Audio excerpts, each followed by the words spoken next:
नमस्कार। आप देख रहे हैं बुलंद आवाज पूजा सिंह के साथ। दोस्तों, स्वागत है आप सभी का आज के इस नए वीडियो में।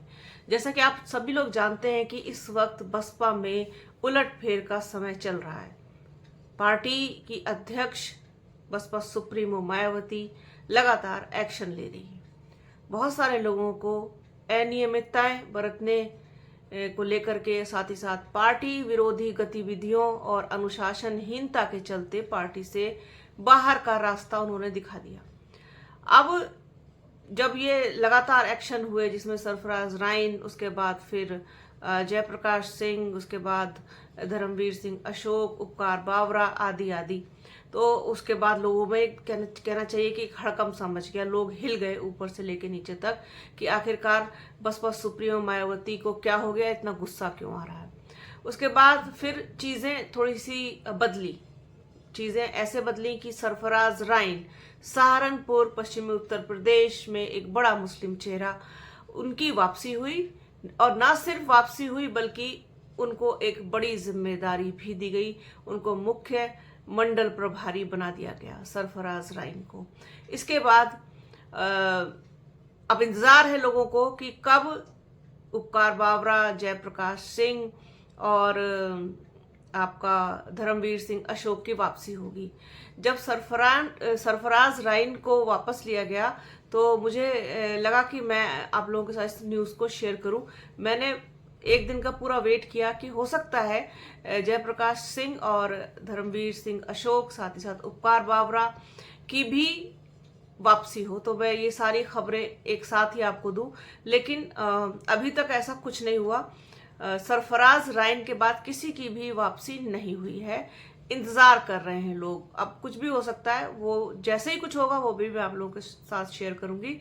लेकिन इसके साथ साथ बसपा के बड़े चेहरों को बड़ी जिम्मेदारियां भी दी गई हैं। कुछ चेहरे इधर से उधर भी किए गए हैं, जैसे कि डॉक्टर अशोक सिद्धार्थ, जो बसपा के पूर्व राज्यसभा सांसद हैं, उनको दिल्ली के सेक्टर नंबर 1, छत्तीसगढ़, तमिलनाडु, कर्नाटक, गुजरात व केरल का केंद्रीय प्रभारी बनाया गया है। अशोक सिद्धार्थ को बड़ी जिम्मेदारी दी गई है। इसके अलावा जो बसपा के नेशनल कोऑर्डिनेटर हैं, राज्यसभा सांसद है रामजी गौतम, उन पर भी जिम्मेदारी बढ़ाई गई है। उनको सेक्टर नंबर 2, आंध्र प्रदेश, तेलंगाना, राजस्थान, महाराष्ट्र के साथ साथ पंजाब और हरियाणा का भी केंद्रीय प्रभारी बनाया गया है।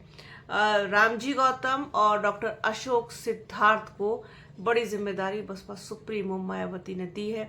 इसके अलावा रणधीर सिंह बेनीवाल, जो सहारनपुर मंडल के प्रभारी थे, उनका कद घटा दिया गया है और उनको एक तरीके से कह सकते हैं आप साइड लाइन कर दिया बसपा सुप्रीमो मायावती ने, क्योंकि कई सारी चीजें, कई सारी बातें उनके बारे में भी पता चली थी।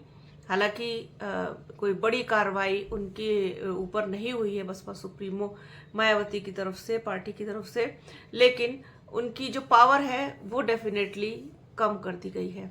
तो कुल मिलाकर के कुछ चेहरों की वापसी हुई है, कुछ चेहरों को जिम्मेदारी मिली है, बड़ी जिम्मेदारी मिली है, उनका कार्य क्षेत्र, उनका कार्यभार बढ़ाया गया है, और साथ ही साथ सरफराज राइन की वापसी हुई है एक बड़ी जिम्मेदारी के साथ। इसके अलावा अभी कुछ लोगों को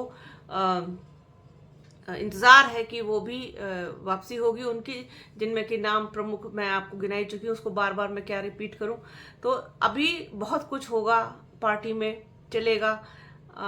फिल्टर की जैसे किया जा रहा है, जितने भी बसपा के लोग हैं अंदर के, खास तौर पर पदाधिकारी, बड़ी शिकायतें उनकी सुनने में मिलती हैं, चाहे वो मंडल से रिलेटेड हो, चाहे जिले से रिलेटेड हो। तो गड़बड़ तो करते ही हैं, और उस गड़बड़ का जो है वो बसपा सुप्रीमो मायावती फिर अपनी तरीके से उसका संज्ञान लेती हैं। तो ये एक बड़ी खबर थी। और चूंकि आज रणधीर सिंह बेनीवाल, रामजी गौतम, डॉक्टर अशोक सिद्धार्थ से रिलेटेड बड़ी खबर थी, तो मुझे लगा कि आप लोगों के साथ इसको शेयर करना चाहिए। बाकी जैसे ही किसी की वापसी होगी, कोई और बड़ी खबर, बड़ी सूचना निकल के आएगी पार्टी से, तो वो भी मैं आप लोगों के साथ शेयर करूंगी।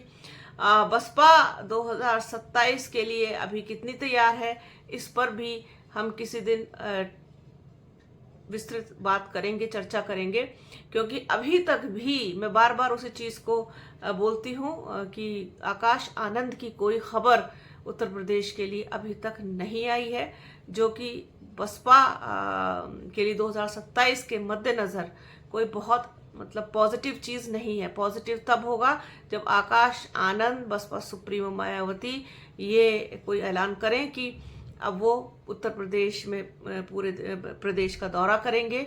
और अगर बसपा सुप्रीमो मायावती निकल आती हैं तो फिर क्या ही बात होती है। भले ही चाहे वो रैलियां करें, सभाएं करें, उसका भी बहुत बहुत इम्पैक्ट पड़ेगा। एक बार अपने लोगों से, अपने कार्यकर्ताओं से, अपने समर्थकों से जुड़ करके और मैदान में उतर के लोगों के बीच जाकर देखें, पूरा माहौल बदलेगा बसपा के पक्ष में अगर ऐसा होता है तो। और अगर नहीं ऐसा करते हैं तो फिर वो तो समय बताएगा कि क्या होगा। लेकिन चीज़ें जिस तरीके से बसपा के अंदर घट रही हैं, वो सारी चीज़ें फिलहाल तो अभी इस तरीके की किसी बड़े समाचार का इशारा नहीं कर रही है। लेकिन जैसे ही कुछ निकल के आएगा डेफिनेटली आप लोगों के साथ शेयर करूंगी। तो आज के इस वीडियो में फिलहाल इतना ही। वीडियो कैसा लगा कमेंट बॉक्स में ज़रूर बताइएगा। बने रहिए हमारे चैनल के साथ। हमारे चैनल को लाइक, शेयर, सब्सक्राइब कीजिए। बेल आइकन घंटी जैसी आकृति ज़रूर दबाइएगा। अपना और अपनों का बहुत ख्याल रखिए। जल्द मिलूंगी आपसे एक नए वीडियो में, एक नए मुद्दे के साथ, एक नई चर्चा में। तब तक के लिए जय हिंद।